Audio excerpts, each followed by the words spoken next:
It's time for Toker Talk Radio, the voice of the marijuana nation. What are you people? On dope? Where you can toke. I inhale frequently. Or you can talk. I experimented with marijuana and didn't inhale. Or you can toke and talk. 10 federal criminal penalties for possession of up to 1 ounce of marijuana. While we talk about toke on Toker Talk Radio. So, by the way, when it comes to pot, if you're 40 years old, you live in a log cabin in Oregon, you got 12 giant pot plants in your backyard, have a ball. Live from beautiful Portland, Oregon at Rolla J Studios. Hey, this is great. Just not cannabis. Plus your calls live at 971-533-7111. They're walking on their pants with their cap on backwards, listening to Enema Man and Snoopy Poop Dog. What's to keep somebody from getting all potted up on weed and then getting behind the wheel? Gateway theory doesn't work. It's a reality. Holland, is it real? Don't tease me. We're locking up people that take a couple of puffs of marijuana, and the next thing you know, they got 10 years. And now, here's your host, the guru of ganja graphics, the sultan of sativa statistics, and the worst nightmare of a reefer mad prohibitionist.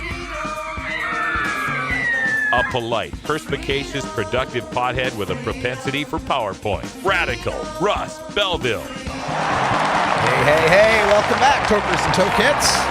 And you non-toking lovers of liberty out there.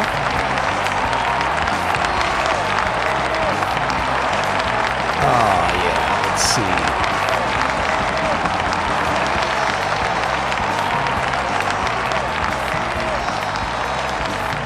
Let's see if that'll work a little bit. Trying to help out some of the sound here so you can hear me over the music. And I think I found a new setting here that's going to help me a little bit with this. So let's see if that works. Looks like it's working.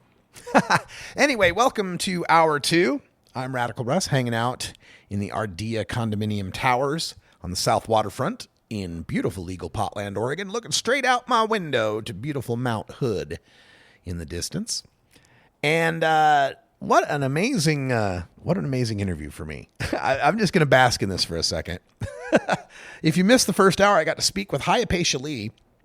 She is the stoner sex columnist at hightimes.com. But the reason I was so excited is because she was one of my favorite adult film stars from the 1980s. Growing up as a kid, and back in the day, we didn't have this fancy schmancy internet, man. It was collecting penthouses and hustlers and finding the occasionally stray VHS tape that you could find. It was not the golden age, let's just say that. Always liked Hypatia Lee. I always thought she was so beautiful, and wonderful hair, beautiful eyes, and just always, let's just say I loved her performances, okay? So it was a trip that when I got the request, she wanted to be on the show, get an interview. I'm like, whoa, tripping out. And I was nervous. And I don't usually get nervous for my interviews. Only other interview I've been nervous for was Sir Richard Branson. So that's like interesting company, right? So getting to speak to her today, she was so sweet. Oh my God, she was exactly how I might have imagined her to be personality-wise. Just sweet and loving and caring. And what a wonderful person. I can't wait till that October event. Check it out on hightimes.com. They're or maybe it's at cannabiscup.com, but they're having a cup out there at the National Orange Center in San Bernardino, October 7th through 9th. And so she's going to be out there. I'm going to make my way out there because I want a selfie with Hypatia Lee. I just do. It's interesting to me, too, that we're having so many of these cups now. High Times has now just kind of realized that, look, we don't need to just have once a year at these places. We can do it every 3 months or so. And since Seattle and Portland and Denver aren't cooperating, they're going to have 2 or 3 in Clio, Michigan. They're going to have 2 or 3 in the National Orange Center. They're going to go back out to Jamaica. They're even looking at Anchorage, Alaska. So we're just going to get more and more of these. And places like Portland, Seattle, and Denver are just going to have to get around to it. Going to have to get this figured out. We can no longer continue to have a situation where the 3 top legal cities in America do not allow for any sort of legal cannabis gatherings. That's insane. All right, we're going to take a break. And when we come back, Dr. Sanjay Gupta reacted to the DEA's failure to reschedule. Also, later on in the hour, a look at Colorado's latest marijuana sales figures, plus more from me and Chief Greenbud at the Boise Hemp Fest. Oh, and sorry for the no call-in number. Our number got disconnected. We're looking at getting a new one. We should have one soon, so I'll let you know when we do. Be right back.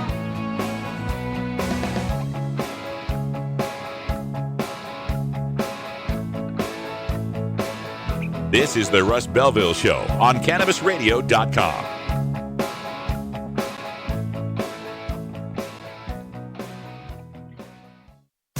Every strain, every sale, every medical study. Keep it right here on the Cannabis Radio Network. The cannabis industry is growing, business is booming, and as new opportunities arise in newly legalized states, each market is getting more competitive. Today, it takes more than just being a good grower. Do you have the resources to market and handle this ever-changing business landscape? Let Canna Management Corporation help you grow your canna business with our vast resources and experience to make your business a fully functional service company. Financial management, HR, sales, marketing, efficiency, and more. CMC has the experience and the expertise to improve your business and help you better meet the demands of your clients and customers. Call Canna Management Corporation and let our team get you ready to grow. 415-269-8015. That's 415-269-8015. Or visit canna-management.com. Welcome to Cannabis Confidential. I'm your host, Dr. Dina. We've got David Faustino on the line, Bud Bundy from Married with Children. Did you feel nervous being a celebrity walking into a weed store? I don't remember at all being like, ooh, I'm scared someone's going to take my picture here. What are they going to say? Bud Bundy smokes bud? I mean, come on. It wouldn't be a big shocker. Hey, this is David Faustino, and I'm on Cannabis Confidential with my girl, Dr. Dina, on CannabisRadio.com. Get the latest updates on the Russ Belville Show by following Radical Russ on Twitter and liking the Russ Belville Show on Facebook.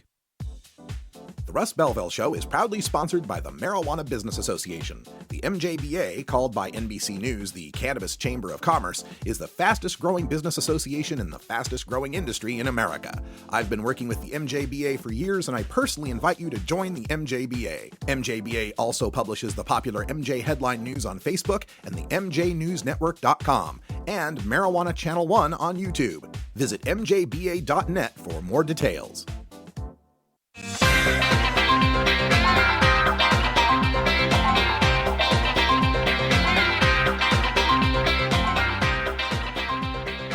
Yarr, thar be pirates here. Har, har, har, har, har. You're tuned into the Russ Belville Show, the voice of the marijuana nation, only on CannabisRadio.com. Welcome back, everybody. 9 after the hour here on CannabisRadio.com. Thanks for being here. Make sure you check out the entire CannabisRadio.com lineup. We've got the best in marijuana podcasts for every angle of the marijuana movement. You're a grower? We got The Grow Show with Kyle Cushman. You into celebrities? We got Cannabis Confidential with Dr. Dina. You old school? We got the Tommy Chong podcast. Interested in science? We got Burning Issues with Dr. Mitch Earlywine. You like activism? We got Hemp Present with Vivian McPeak. We got all sorts of great shows and our grassroots marketing shows that you can check out. Interviews with various ganjapreneurs throughout the industry. A lot of them that I do out there in the on the events where you see me. So check it all out. It's at CannabisRadio.com. Also, some updates on my stuff. I was mentioning how I don't have a phone number right now. It used to be 971-533-7111. We lost that number. It expired, and I'm kind of pissed off about it because I've had the number for like 4 years. And it's one of them Skype voice numbers. and it said it was expiring. And so I went to renew the number, and it would only renew with a different number. It wouldn't let me renew with the same number. So I couldn't keep that number. So it pissed me off. And I haven't renewed the number since, because when I renew, I'm going to get an 800 number so that it's free for you to call in. And if the Skype number changes, I can just redirect the 800 number and not have to change it again. So still working on that. Give me for the rest of August. I'm spending the rest of August trying to get all this infrastructure stuff taken care of. And that's one of the things on my list. Another thing on my list is the radicalruss.com website, which is currently down. And someone in my chat room says, get a Google Voice number. Same idea. Whatever number I get, that's fine. But I'm going to get a toll free to point to it. But also going to work on the radicalruss.com site. We're getting that all moved to new servers and such. And I've got to do a new design on the back end of it. So right now there's just a landing page and a little bit of an explanation for VIPs and advertisers and sponsors. And if you sign up with your VIP or advertiser account right now, obviously the site's down, but you'll still get your ad on into the podcast, and it's free for the rest of August. Free for the next month. When you sign up, you'll get a month free. It won't charge you until next month. So if you want to get in on the VIP thing, or you want to get an advertisement or a sponsorship in, do it now, because you get a free month. It's all at radicalruss.com. It's all handled through PayPal.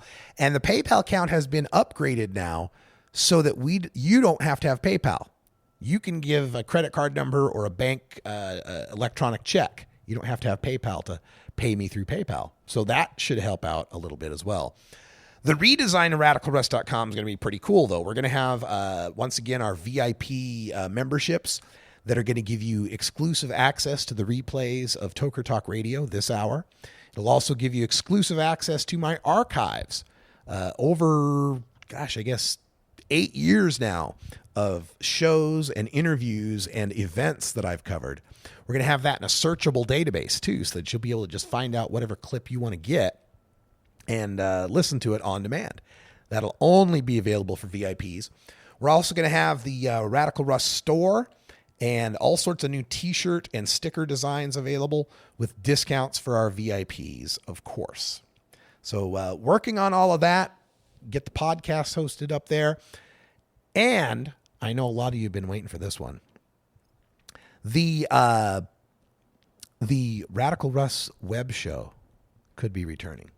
Now, I'm still working out how I'm going to do this. One option is to do it the way I used to do it, with just, throw a webcam up on the corner and just video me doing the radio show.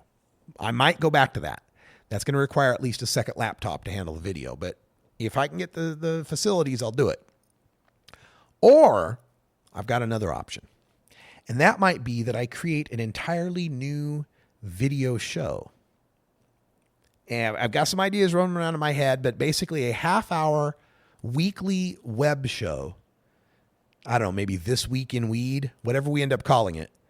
But a half-hour weekly web show that I might start doing on the Radical Russ YouTube channel. So it's going to require some cameras, going to require some laptops, some infrastructure, some external hard drives, things like that, some software. But that's kind of the direction I want to go with the media production. So stay tuned. I'll keep you posted. You'll always be the first to know right here on the Russ Belville Show. All right, so let me talk a little bit about this DEA rescheduling thing. We mentioned it in the rant yesterday about how the problem is that when we ask to reschedule cannabis out of Schedule 1, we're asking to shove a leaf-shaped drug through a pill-shaped hole. People get confused about the rescheduling thing all the time because, Schedule 1 is supposedly the worst, most dangerous drugs on the planet. Heroin and LSD and PCP and pot. And everybody thinks that's a mistake. But Schedule 1 isn't necessarily that the drugs are more dangerous than any other drugs. It has to do with their lack of medical use and their danger of abuse. And then people get hung up on the lack of medical use because they say, wait, there's 25 medical marijuana states. But yeah, but those are states that have determined there's a medical use in their state. No single state determines that there's medical use in the country. And it sounds insane, but that's the way the law works. Law and logic don't always work together. The entity that decides whether there's a medical use in the United States is the Food and Drug Administration. And the Food and Drug Administration does that through the processes that also involve the Department of Health and Human Services and the National Institutes of Drug Abuse. And all of this is governed by the Controlled Substances Act. And the Controlled Substances Act is a system that is designed to evaluate pills, generally, also handles liquids and inhalers, but basically pills, a known quantity of a specific set of molecules. No plant can ever get through that process because no plant ever produces a known set of standardized molecules. Two buds from the same plant could have different cannabinoid and terpenoid profiles, much less two buds from different plants of the same strain, much less two buds from two completely different strains. It's never going to get through it. And we keep banging our head against this. But there's medical use. But these studies show it's safe. But these studies show that this is good. And it doesn't matter because it won't fit through the pill-shaped hole. All those studies are going to do, all that wailing about its safety, all that's going to do is embolden pharmaceutical companies to extract the constituents out of cannabis and to put them into pills into known dosages of consistent quality. And those pills will get through the pill-shaped hole just fine. They'll be called Sativex and Epidiolex and whatever other combination of THC and CBD and CBG and CBN and anything else they extract out of it, so long as it's standardized. They could come up with an extract that exactly mimics the profile of a cannabis bud. You can take a cannabis bud and say, all right, it's 20% THC and 2% CBD and this percent CBG and this percent CBN and this percent linolene and myrcene and micrine and whatever other terpenoid. You could get that down to the 0.1% on each of those to match the profile of a particular bud exactly. And that medicine would make it through the FDA because that medicine would always be that same exact profile every time. So it gets frustrating. It gets frustrating having this debate. It feels like having a checker on a chessboard. Like we're playing checkers on a chessboard. Our piece doesn't have any moves it can make in this game. We might be the best checkers players in the world. Checkers might be the most fun game in the world, but our checker piece does not have a move it can make on the chessboard. We are bringing our baseball bat and mitt to the ice hockey rink. We are fighting the wrong game in the wrong arena. And that's why for so long I've been a proponent of this box canyon medical marijuana theory, because the way the game is set, that's the only place medical marijuana can go, is into the pharmacy. That's the end point of medical marijuana. That is its final destination, is the pharmacy. If people want the plant, if they want to use it for medical use, you got to get behind the right to farm that crop, regardless of why you want to use it. I look at it as something that supersedes our Constitution. It is one of our inalienable rights, granted to us by our Creator, among the others, like life, liberty, and the pursuit of happiness. But our Ninth Amendment even recognizes that just because we enumerated a bunch of rights in the Constitution doesn't mean we don't still have our natural rights. And if we don't have a natural right to plant seeds and sow crops, then our dollars aren't worth the George Washington that's printed on them.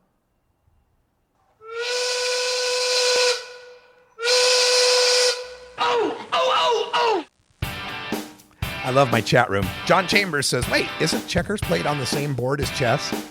Yes, you're right. And that analogy was starting to bother me the longer I went with it. I should have said the Monopoly thimble. Like you just put the Monopoly thimble on the chessboard. Hey, they can't all be perfect. I try my best. Happy 420.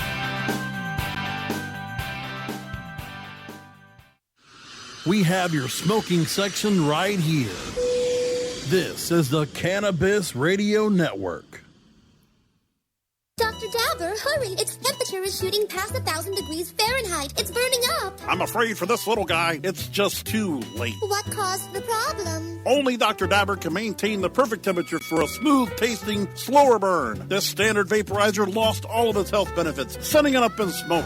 So you're telling me that most vapor pens burn so hot they produce smoke, not vapor? Correct. Keep away from those standard vaporizer pens and turn to Dr. Dabber. Doctor's orders. Less heat, more flavor. Georgia. Hi, this is Willie Nelson. Alcohol prohibition didn't work in the 1920s, and marijuana prohibition isn't working today. It's time we stopped arresting responsible marijuana smokers. It's the fair thing to do. For more information, contact NORML, the National Organization for the Reform of Marijuana Laws. Call toll-free 888-67-NORML or visit their website at norml.org. You're not high. You're listening to the Russ Belville Show on CannabisRadio.com. I am a round peg in a square hole. Okay. Maybe you're high, too. New beginner guitars and banjos are often constructed much better than ones built before your time. Why struggle? Get a new instrument or fix the old one. The trusted professionals at the Fingerboard Extension will evaluate your instrument for free. Repairs are priced for people who work for a living. Stop by the Fingerboard Extension downtown Corvallis at 120 Northwest 2nd Street today or check out its inventory on the web at fingerboardextension.com.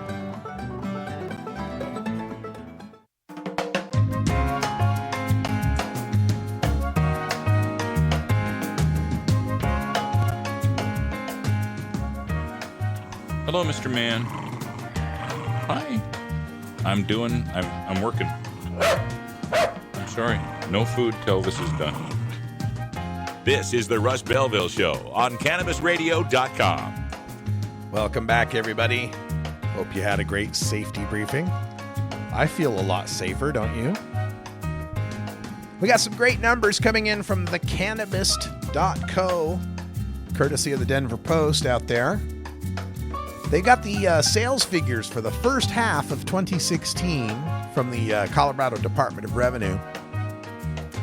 And according to the figures, Colorado marijuana shops sold nearly $600 million of recreational and medical cannabis in the first half of 2016. The analysts expect the sales will reach $1.35 billion by year's end. The month of June was $73.6 million in recreational marijuana sales, the second biggest month ever. April 2016, the 420 holiday month, had a $76.5 million holiday. So it's amazing looking at the chart because the recreational figures just continue to climb. The medical figures are kind of leveling out. They're still stuck in around $40 million, give or take, depending on the month. But looking back to June of 2015, rec sales were $50 million. Now they're $76 million. So an increase of half, just about half, $73 million. This will easily eclipse the 2015 total of $996 million in sales, about $1 billion. Again, they're expecting about $1.35 billion in Colorado for this year. Extracts are a 24% share of total sales. Edibles have a 13% share, and flower sales have dropped slightly to 56% of the share. So about 1 out of 4 purchases there, Colorado, are for concentrates. There's the 2.9% sales tax, state sales tax, the 10% sales tax, and a 15% excise tax. In the month of June, that led to collection of $26.6 million. I'm sorry, $5.4 million collected in June. The yearly total, $26.6 million in taxes from the excise tax. For the first 6 months, if you include the medical fees as well, they've gotten $88 million in taxes and fees on medical and recreational cannabis in the state of Colorado. Now, I know some of our opponents, the prohibitionists, will poo-poo those numbers. They'll say, oh, it's just a small percentage of the GDP of that state or the small percentage of the budget of that state. It's only $100 million. It's really not that much tax money compared to how much, they have billion-dollar budgets. It's just a drop in the bucket. Yeah, always trying to minimize it, right? It's only $100 million in taxes we made. Now, if it were the Mexican cartels that were caught with $100 million worth of weed, do you think they'd minimize how little weed got caught? It was only $100 million worth. No, that would be a big effing deal, wouldn't it? So you can't have it both ways, prohibitionists. You can't be all thrilled by 9 figures in seizures, but not be thrilled by transferring that 9 figures into tax revenue that benefits the citizens. That $1.35 billion in revenue in a market that's going on legally in Colorado is $1.35 billion that's not being transacted illegally. That's $1.35 billion that's not enriching criminal cartels and helping to build schools and helping small towns. I was just in Idaho for the Boise Hemp Fest, and unbeknownst to me, now I had understood that there were retail bans all across Eastern Oregon. So I thought that the closest place you could find a recreational pot shop to Boise was either in Bend or the Dalles, like 4 hours away. Turns out, though, that the little town of Huntington, Oregon, is in Baker County and has not banned, and they have a recreational pot shop there. Now, you got to understand, Huntington, Oregon is small by small town standards. The Oregon-Idaho border at that point where I-84 crosses it is the Snake River. And right there on the Snake River is the city of Ontario, but it's in Malheur County, which has banned recreational cannabis. If it had not, people from the Boise, Nampa, Caldwell, Meridian metro area, which makes up about 3 out of 4 people that live in Idaho, would be going to Ontario to get their legal weed. Because back in the day, when us pot smokers wanted to go get a pipe, we had to drive to Ontario, an hour away, just to buy a pipe, because Idaho's paraphernalia laws were so strict. There used to be a place there called the Red Eye Hut. Big Al ran the Red Eye Hut. You had to go there and get your pipe. But Ontario has turned its nose up at any possible legal marijuana business because the whole county has banned marijuana businesses. So you have to drive another 25 miles. After you cross the Snake River, you drive another 25 miles, kind of northwest on I-84. You end up crossing into Baker County. And there's an exit there for Huntington. Now, when you take the Huntington exit off the freeway, you then proceed another 4 or 5 miles on completely barren, nowheresville, bleak Starktitude road. Part of the road actually makes you slow down to 25 miles an hour because it's got those wagon rut kind, or those washboard rut, dirt road kind of thing for about quarter mile, and then you're back onto pavement. And eventually you're around this corner on this rural highway, and you reach the town of Huntington. Population, 700 maybe? It's a little town. And that little town of Huntington's got the one legal pot shop that's called 420ville, and it's got 1,000 plant outdoor grow, commercial grow that's going. There's some pictures of it. I took some video of it on my Facebook page if you want to check it out, facebook.com/radicalruss. But this is in Huntington, and talking to the people in Idaho about it, like everybody knows about it because whenever you go to Huntington and you go to 420ville, the parking lot is packed with cars with Idaho plates. That's the closest place to Idaho you can buy legal weed. And so people are. And so the one of the Oregon newspapers, Eastern Oregon newspapers, did a story on this and how legal pot in Huntington has saved that town. How retailers that were going out of business because it's one of those kind of towns that used to be a town that was on one of the major highways, but then once the freeway came in beside it, that town withered away. You've heard that story in numerous states, I'm sure. Well, now it's revitalized again because there's reason to get off that freeway and go to Huntington to get the legal weed. Restaurants and grocery stores and real estate and everything in that little town is starting to take off again because of legal weed and because the rest of Eastern Oregon keeps it prohibited. And, of course, because Idaho keeps it prohibited. Now, one of the sad parts of that tale is how Oregon State Police will hang out there, hang around that 420ville, spot the different cars with the Idaho license plates, spot the people coming out of the 420ville with little purchases, and phone ahead to the Idaho State Police and the Payette County Police in Idaho to let them know that, hey, such and such type of car with such and such Idaho plate number, blah, blah, blah, is coming across the border, and they were just at the pot shop. You want to keep an eye out on these guys. Hoping they can get you on some pretext stop and then bust you for the weed you just bought. That's another reason why in the rant I talked about how Idaho needs to go for something like decrim. Because decrim would allow the cops to keep this little racket going. They could continue to get their, and it'd be easier for the cops too. You wouldn't get much law enforcement opposition to this. You'd get some from the prison guards union, because Idaho has that private prison, Corrections Corporations of America, I believe, that runs that private prison that requires it to be 90% full. They're going to oppose it. Some of the cops might oppose it from the asset forfeiture point of view, but from the point of view of not being able to make the money, no. In fact, I bet a lot of those cops would much rather hand out a $300 ticket for weed than to have to cuff and stuff somebody, take them all the way back, and deal with all that.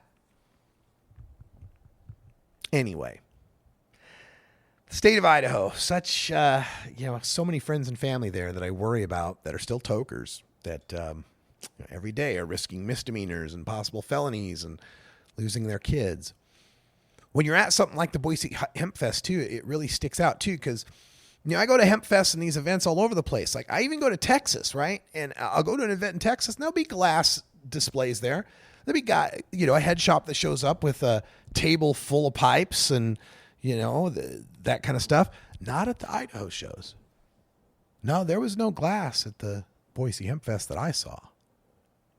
There's not even, like, the CBD oils or hemp salves or any of that kind of stuff. People selling tie-dye, couple nonprofits, and all the rest pretty much standard kind of stuff. That's how strict it is in Idaho, folks. And that's why it's so tough to get things rolling there, is because anyone who is an activist there or wants to be an activist there, if they stick their head up, they get busted. They've got to literally have nothing to lose and be completely self-employed to be able to pull it off. Really, it should be me back there. I should, and folks, I tell you, I consider it every other month or so. Especially as my folks get older. Tell you what, if my folks got older and infirm in some way, they needed someone to take care of them, I just might move back to Idaho. I might have to move back to Idaho to take care of my folks and then be that guy who's got nothing to lose, who can stand up and be the proud pot smoker, who can get on the evening news and talk about it, not have to worry about losing child custody or any sort of property or any sort of licensing. It just might happen. Not soon, I hope. Let's let my folks get into their 80s, can we? Can we let my folks get into their 80s, travel around in the RV for a while before I have to go back to Idaho and legalize pot? I've kind of grown fond of legal weed here in Oregon.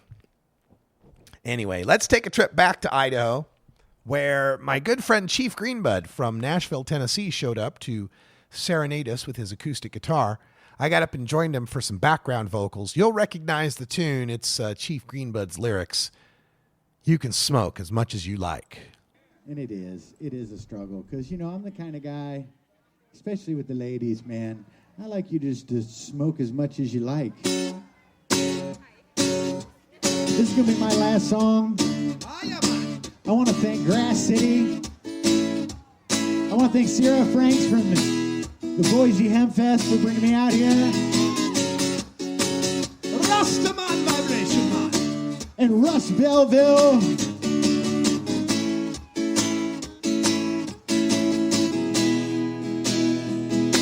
Well, it's so sticky, smells so nice, and I can keep it blazing all night. And baby, you can smoke as much as you like. You can smoke as much. I said you can smoke as much as you like. We'll pass that bowl, we'll hit that pipe. We'll be high as a kite, baby. You can smoke as much as you like. Smoke as much as you like. You can smoke as much as you like.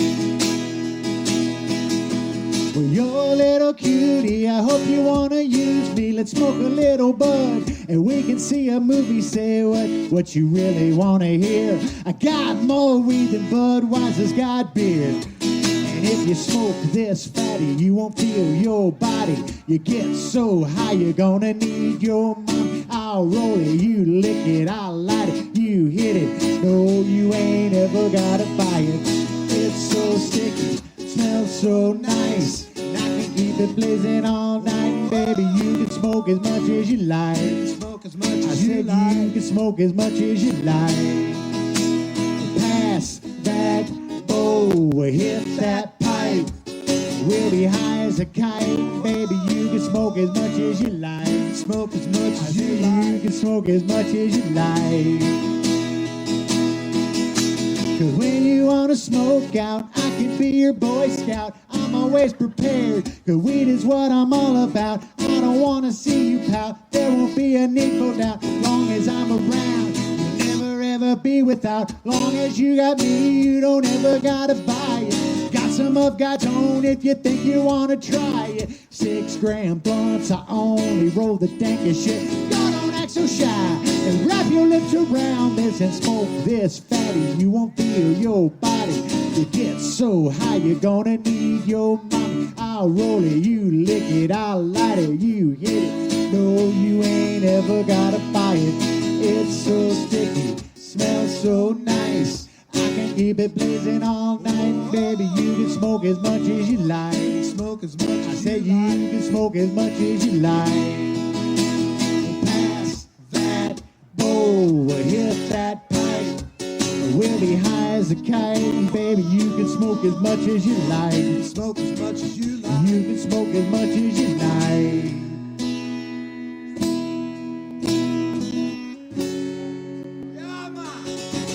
Thank you guys so much. My name is Chief Greenbud. Thank you, Steve Fun. I'm Radical Russ. I'm from Portland, Oregon. I'm on CannabisRadio.com. I do a live 2-hour daily talk radio show on the news and information and science concerning cannabis. I write a twice-weekly column on HighTimes.com. I write 5 days a week on MarijuanaPolitics.com, and I travel the country speaking at these events all around from coast to coast. So much for the lazy stoner stereotype. I don't have a lot of time up here. We got to get this band up, and these guys look awesome. I can't wait to hear them. So one quick note. As much as I love my job, as much as it's wonderful traveling the country, smoking weed, writing about weed, researching weed, it's also heartbreaking. Because people know I'm the weed guy, and then they tell me their stories. Last time I came back here to Idaho, I got to hear a story from a young woman who suffers from chronic migraine. And we're talking not like you get a migraine and then you don't have a migraine. This woman has migraine all the time. Like it never goes away. It varies in the pain scale from a 4 to a 10, but she's always got pain. And she's tried everything. She's tried every pharmaceutical, every drug, every therapy. They're even starting talking about cutting into her head and also shooting Botox into her skull. And so finally, She's nervous. She's a Christian lady. She's a conservative. She'd never been around pot or anything, but she got to talk to me about it. She said, do you think cannabis could help? I said, not only do I think it could help, I know it can help. She goes, what do I do? I said, well, you could drive to Huntington, Oregon, about an hour and a half away, and go to the recreational shop and buy some weed. Oh, I wouldn't want to do that. I'd want to do it medically. Could I get a medical card? Well, you used to be able to get a medical card in Oregon, but you can't anymore. And even if you did, the nearest medical dispensary is in Ontario. You still have to drive an hour. So if I got some and I came home and I used it, what would happen? Oh, if they caught you? Oh, well, you'd go to jail and you'd be fined and you'd lose your teaching position and you'd probably not be able to work with kids ever again. And having to tell her that, having to tell someone who'd never understood that this was a big deal, when she finally had some sort of hope, and then I have to crush it. Don't make me have to crush that hope again. Please, Idaho, get involved with the Idaho Medical Marijuana Association. Help them out. Pass something here so my friends and my family don't have to keep hearing that bad news. I'm Russ Belville, RadicalRuss.com. Thank you. That was the final speech I gave there at the Boise Hemp Fest with my mom and dad sitting out there in the audience. It's nice to see them. We're going to take a short break, and when we come back, we're going to talk about the Olympics. Michael Phelps, the greatest Olympian ever, broke a 2,100-year-old record, set an all-time record, and he smokes pot and drinks booze. We're going to talk about drugs in the Olympics when we return.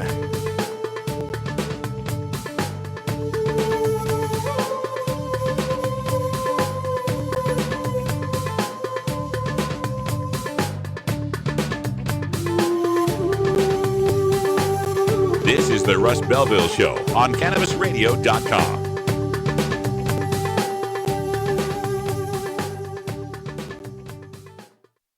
Earn your PhD in THC monetization with CannabisRadio.com. Don't be late. Great websites today need expert web design and development and need to be e-commerce ready and mobile friendly. But building a marketable and profitable website can be an uphill climb. Ready to make your new website or replace your existing website? Think Orange as the new way to get in the black. Orange Hill Development works with Fortune 500 companies and offer the same top quality development service at a fraction of what other providers charge. Brands like Absolute, Carlsberg, and Nestea trust Orange Hill Development. Find out why you should trust your website with Orange Hill. Contact Orange Hill for a consultation today at orangehilldevelopment.com.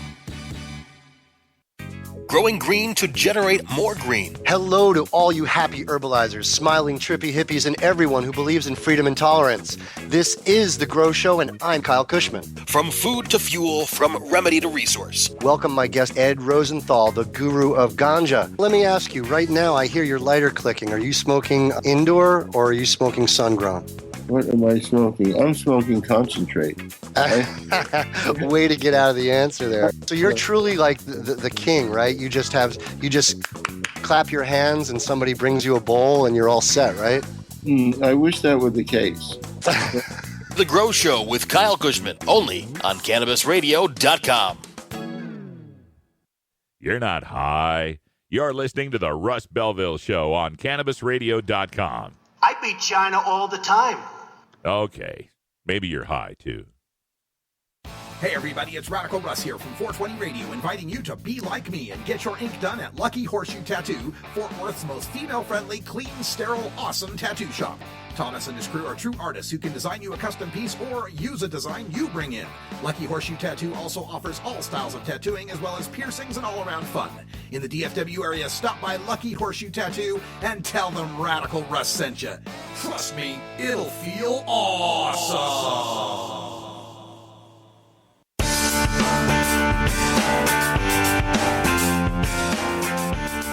I have a package here for Radical Rick. Is there a Radical Rick here? How about a Rick Russ? Any Rick Russ? Somebody named Freddie Barack has sent him a package. Anybody? What is that? Sounds like a skunk. You're tuned into the Russ Belville Show, the voice of the marijuana nation, only on CannabisRadio.com. All right, welcome back, everybody. 45 after the hour. And I wanted to talk a little bit about the Olympics. It's been fun watching the Rio Olympics this year. And, of course, the star of the Olympics would be the winner of 6 medals, 5 gold and 1 silver, Michael Phelps. That's right, Michael Phelps at age 31 won 5 gold medals and 1 silver medal in the 100-meter butterfly, I believe it was. See, if he wasn't a pot smoker. You know, there's people out there that really believe that shit. I have these internet arguments all the time. I was just on one on Twitter with somebody named Allison Chains. And, the argument was something about, how pot smokers, they're not living up to their potential, they're wasting their opportunities and so forth. And, I point out my daily routines. Like, dude, I get up at I'm up at 6 or 7 every morning. I write an article, send it off. I research for a show. I write a show. I put a show together. I do 10 hours a week. I do 2 articles for High Times, 5 or so for Marijuana Politics, and travel the country, 80,000 air miles so far this year. What is marijuana? How is it blowing my potential, right? And he actually came back with something to the effect of, well, how much better would it go? Like, can you give me a break?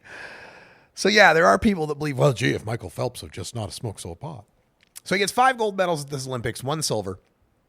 And he ended up breaking a 2,100-year-old Olympic record. This pot smoker did. Yeah. This, of course, is going back to the ancient Olympiad of 156 BC, as we all remember. And in the Olympiad of 156 BC, the much heralded athlete Leonidas won his 12th individual gold medal by succeeding in the 3 events, getting the gold medal at the 3 events, the 3 track events that he competed in, that he had won for the 4 consecutive Olympics. 156 BC, 160 BC, 164 BC, 168 BC. BC, folks, before Christ. 4 straight Olympics, he won 3 different events. So he had 12 individual gold medals. That was the Olympic record for 2,100 years. And then Michael Phelps went and got his 13th individual gold and broke a 2,100-year-old record. And now, on Saturday night, he won his 28th Olympic medal, 23 gold medals, 28 medals total, to become the all-time leading medalist. He's got more medals than anyone ever has had in the Olympics. So this guy's a guy who smokes pot, and you'll remember he got busted in, I remember very vividly, he got busted January 31st of 2009. That's when the Michael Phelps bong photo made it to the, was it the Daily Sun in the UK? One of those newspapers. And I remember that because that was my birthday. It was my 41st birthday. Happy birthday to me. And it was a huge deal, I think, because the Michael Phelps bong photo shattered the illusion that pot smokers are unmotivated or unsuccessful or lazy. Just destroyed it. We'd tried to destroy it before. You could say, oh, well, Bill Clinton smoked pot and Barack Obama smoked pot and Carl Sagan smoked pot. And for a lot of people, they say, yeah, but they didn't smoke pot while they were working. Or, yeah, but they smoked pot in their youth and then gave it up and then they became great. Well, the Michael Phelps bong photo shattered that, because here was the Olympian in the prime of his life, 23 years old, had just won 8 gold medals in the Olympics, caught smoking a bong. And that was also important because it wasn't just any bong, it was a big old bong. This was a professional level bong. This was not something a first-time pot smoker would be smoking. He held that bong properly. He had the right technique. Had he been caught smoking a joint, I don't think it would have had the same cultural significance as the fact they caught him with a full-on Cheech and Chong level bong in his face. Just 3 months after having won 8 gold medals. So it being such a big pro bong leads you to understand that this wasn't his first rodeo. This is somebody who's has been smoking pot, not had smoked pot and then won 8 gold medals, has been throughout his life smoking pot. And that's not Michael Phelps' only indiscretion. In 2004, Michael Phelps was busted for a drunk driving incident, got a DUI. He also got a DUI in 2014.